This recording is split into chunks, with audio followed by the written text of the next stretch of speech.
नमस्कार दोस्तों, मैं सरोज पांडे। पुल बनिए दीवार नहीं। अभी कुछ देर पहले मैं ओशो को सुन रहा था। उनकी एक इंटरव्यू देख रहा था जिसमें वो कह रहे थे 1985 का ये इंटरव्यू था। Create a bridge rather than a wall. Create a bridge rather than a wall. पुल बनिए दीवार नहीं। यानी कि पुल का क्या काम है? पुल जोड़ता है और दीवार अलग करती है। हम सबको कुछ ऐसा काम करना चाहिए अपने जीवन में जिससे कि लोग जुड़े, न कि टूटकर अलग हो जाए।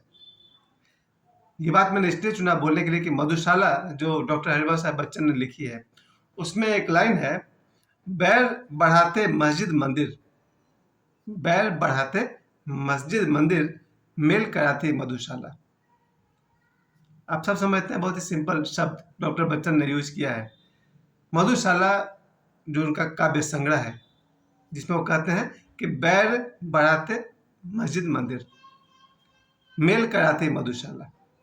इसका मीनिंग समझाने की जरूरत नहीं। आप सब समझते हैं कि अगर लोगों का भीड़ कहीं जा रहा है तो अपने अपने पूजा प्रार्थना के लिए कुछ लोग चले गए मंदिर में, कुछ लोग चले गए मस्जिद में, लेकिन ये सारे के सारे लोग जब मधुशाला जाते हैं तो सब एक साथ जाते हैं।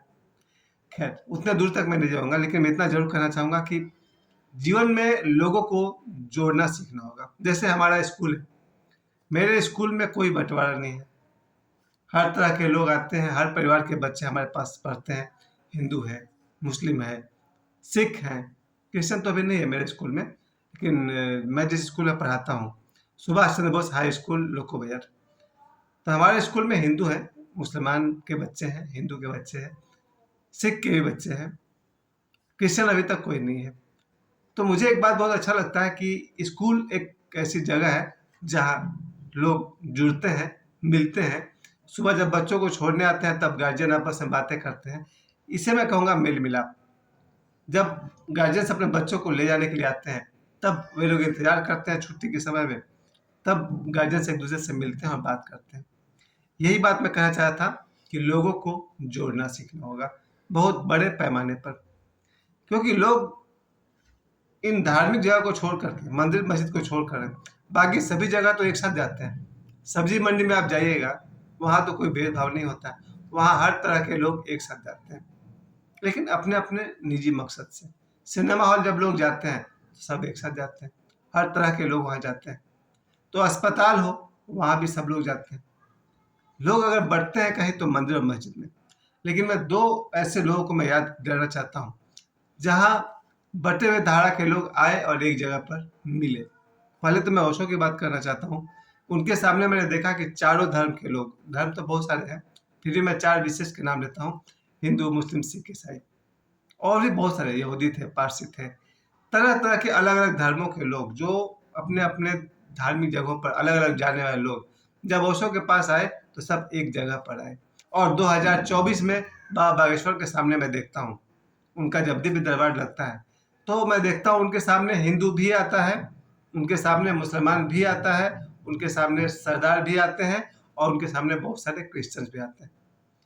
यानी कि इन चार प्रमुख कौमों के लोग बाबा बागेश्वर के सामने आकर बैठते हैं। यही मेरे आज के वीडियो का उद्देश्य है। जब ओशो जैसे गुरु हुए 1990 तक, वहाँ लोगों ने, तरह तरह के लोग एक जगह पर आना सीखा, ध्यान सीखा। और जब बाबा बागेश्वर फिर आए हुए हैं, जब वो लंदन में कार्यक्रम करते हैं, अभी अमेरिका जाने वाले हैं अप्रैल या मई में, तो जब लंदन में उनका कार्यक्रम होता है तो वहाँ देखता हूँ बहुत सारे क्रिश्चियंस उनके पास आकर बैठते हैं, और बीच में कंपाइलर की तरह एक है भाई, वो बैठते हैं, वो लैंग्वेज का ट्रांसलेशन करते हैं। तो बाबा बागेश्वर के सामने क्रिश्चियंस भी बैठे हुए हैं, उनके सामने मुसलमान भी आते हैं, हिंदू भी आते हैं, सिख भी आते हैं। ऐसा व्यक्ति जो लोगों को तोड़ता नहीं है, जोड़ता है। मैं तो उनका सुबह से रात तक बहुत सारे वीडियो देखता हूँ। अब उनके बातों में जो मेच्योरिटी आई है, उनके प्रवचन में जो मेच्योरिटी आई है, परिपक्वता आई है, अब मैं देखता हूँ कि वो तोड़ने की बात ही नहीं करते। मैंने इनको, अब इन दिनों जो उनका प्रवचन होता है, सुबह से रात तक में वो लोगों को तोड़ने की बात नहीं करते। अपने सनातन और हिंदू धर्म के पक्ष में जरूर बोलते हैं, पर किसी के खिलाफ नहीं बोलते। और दूसरी बात मैंने देखा है कि मानव मात्र की सेवा करने के लिए उनका दिव्य दरबार लगता है। कोई अपाहिज हो जाता है, कोई कमज़ोर है, कोई बीमार है, किसी को निसंतान है, वगैरह वगैरह तरह तरह की बातें हैं, वो उनका अपना तरीका है। मुझे अच्छा ये लगता है कि जब लोगों को ज़रूरत है तो बिना सोचे बाबा बागेश्वर के पास आते हैं। ये नहीं सोचते हैं कि मैं तो सीखूं, मुझे वो आदमी एक्सेप्ट करें कि नहीं, ऐसा बात नहीं। होना ये चाहिए कि धर्म गुरु के कारण लोग बहुत बढ़ते हैं, और ये दो धर्म गुरु हैं, बाबा बागेश्वर और ओशो, जिनके कारण लोग जुड़ते चले गए। ओशो को जिन्होंने भी सुना या सुनते हैं, वो पूरे मानव मात्र के लिए से प्रेम करते हैं। एक छोटी सी बात से आप समझिए, एक वृक्ष पर बहुत सारे फल लगे हुए थे, खास करके एक कद्दू के फल की बात कर रहा हूँ। वो वृक्ष नहीं था, कद्दू का लता फैला हुआ था और बहुत सारे कद्दू हुए थे। एक कद्दू ने दूसरे कद्दू से कहा कि भाई तुम अलग, मैं अलग। बात तो सही लगी, कोई कद्दू छोटा था, कोई कद्दू बड़ा था, कोई पीला रंग का था, कोई हरे रंग का था, भेदभाव तो थी। तो कद्दुओं में आपस में बहस हो गई और एक ही लता के कद्दू आपस में बहस कर रहे थे, तू अलग है और तू अलग है। तभी वहां से कोई संत गुजरे और संतों से उन्होंने कहा कि भाई आप ही बताइए, ये अलग है कि नहीं हमसे, हम इससे अलग है कि नहीं। संत ने कहा बात तो ठीक है कि ये कद्दू तुमको अलग दिख रहा है, ये कद्दू अलग दिख रहा है, अब तुम लोग अपने अपने सिर पर हाथ रखो। तो सभी कद्दुओं ने अपने सिर पर हाथ रखा तो उनको एक कनेक्शन मिला, और अब इस कनेक्शन के थ्रू जाओ।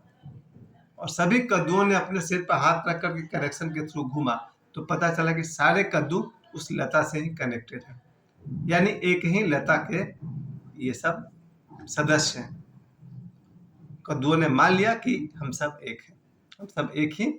या वृक्ष के जो फल है या वृक्ष के पत्ते हैं, एक पत्ता दूसरे पत्ते से अपने आप को अलग समझता है। एक ही वृक्ष का कि दो पत्ते अपने आप को अलग अलग समझते हैं।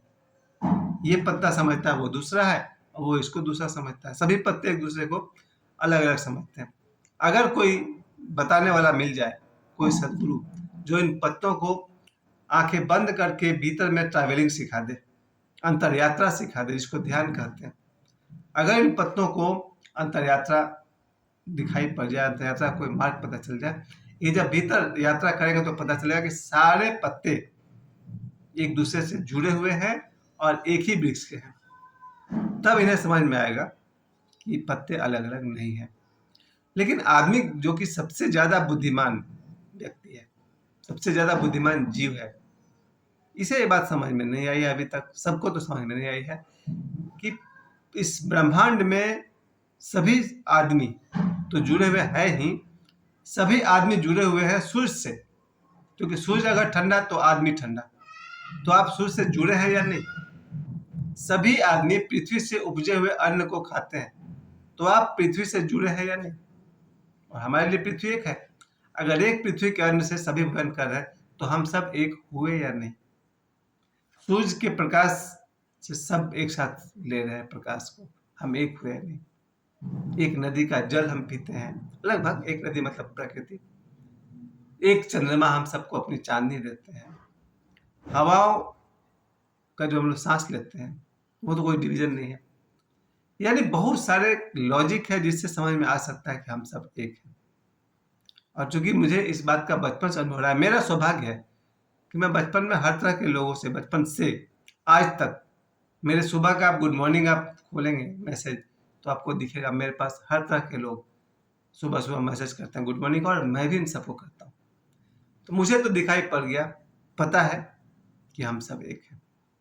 इसलिए जब ओशो का मैंने ये प्रवचन सुना भी, create a bridge rather than a wall, पुल बनिए दीवार नहीं, लोगों को एक दूसरे से जोड़िए। क्या होगा जोड़ने से? जोड़ने से सबसे पहले दुनिया की, आदमी की गरीबी मिटेगी। अगर भाई भाई को भी तोड़ दीजिएगा तो गरीबी विकराल रूप ले लेगी। उसी तरह से अगर समाज को आप तोड़ दीजिएगा, देश को तोड़ दीजिएगा, तो अमीरी में बाधा पड़ेगी। अगर लोगों को जोड़ दिया जाए, एक कंपनी का मालिक और स्टाफ अगर जुड़ जाते हैं, इनकम बढ़ता है। अगर दुनिया से गरीबी मिटानी हो, हर व्यक्ति की गरीबी दूर करनी हो, तो लोगों को जोड़ना सीखिए। मैं अगर 50 लोगों से उठता मिलता हूँ, इससे जरूर मेरे अर्थ पर फर्क पड़ सकता है। हम लोग टीचर हैं, हम लोग को स्कूल में काम मिल जाता है, ट्यूशन मिल जाता है। कैसे? लोग एक दूसरे से बात करते हैं, भाई कोई ट्यूशन हो तो देना।